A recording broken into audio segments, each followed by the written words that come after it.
Kristina, 2 metų. Labai tikrai įdomu, tik gaila, kad visą tai atradau truputį per vėlai pagal savo amžių. Bet vis tiek labai jau stengiuosi viską sužinoti. Labai dėkuoju galerijai, tikrai, kuri mane tiesiog pastumėja į tai. Turiu labai gerų rezultatų su pacientais.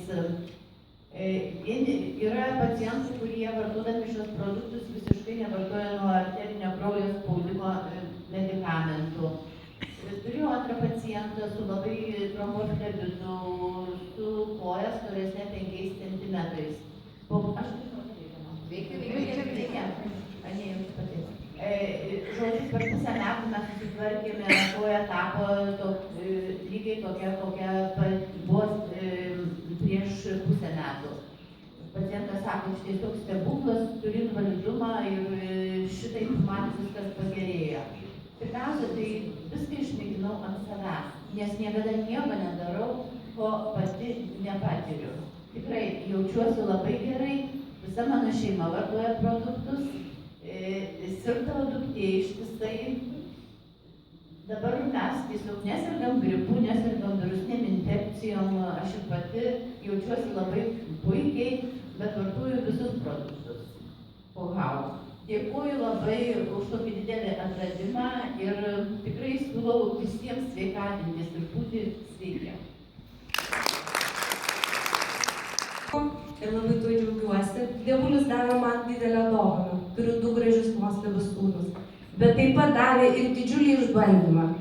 Mano sūnelis gimė su mirtina infekcija ir nuo pat pirmų valandų, galima sakyti, jam buvo leidžiami antibiotikai. Ir taip sekė vaistai, cheminiai vaistai, antibiotikai, mus lydėjo iki pat šių dienų. Ko pasekoje, aš taip pat turiu antrą sūnelį, po 2 metų antras sūnelis gimė. Jisai gimė be jokios infekcijos, tačiau gydytojų dėka neapžiūrėjo. Vaikutis buvo parvežtas iš ligoninės visas užpūliavęs, jam taipogi nuo pirmų dienų, istorija kartojasi, visur rėkytės, jausytės, nusytė antibiotikai. Žinoma, kad antibiotikai yra nuo pat vaiko gimimo yra antibiotikai, chemija duodami, tam, kad vaiką išgelbėti, koks gali būti imunitetas, ar ne? Taigi, be abejo, dabar aš prisimenu tai kaip didžiulį košmarą, kaip sapną, tą būseną, kai sėdi prie savo vaiko lovelės, kada sustatyti kateteriai, kad būtų leidžiami vaistukai. Ir tai diena iš dienos, kokia būsena gali būti mamos, ne, ir kokia psichologija ir kaip viskas. Ta išsigelbėjimą aš sužinojau iš savo šeimos gydytojos, vienos visai atsitiktinai. Ir šiandien dienai aš jaučiuosi be galo laiminga, kada mano vaikai yra sveiki, kada aš atradau kada ta euro vaistinė, kaip aš vaidinu, išėjo iš mūsų namų ir yra tik tai 2 produktai. Tai yra nuostabus eleksyras Feniksas, su kuriuo aš sprendžiu visas problemas, ir pasta rožė. Tai yra svarbiausi dalykai, mano pagrindas.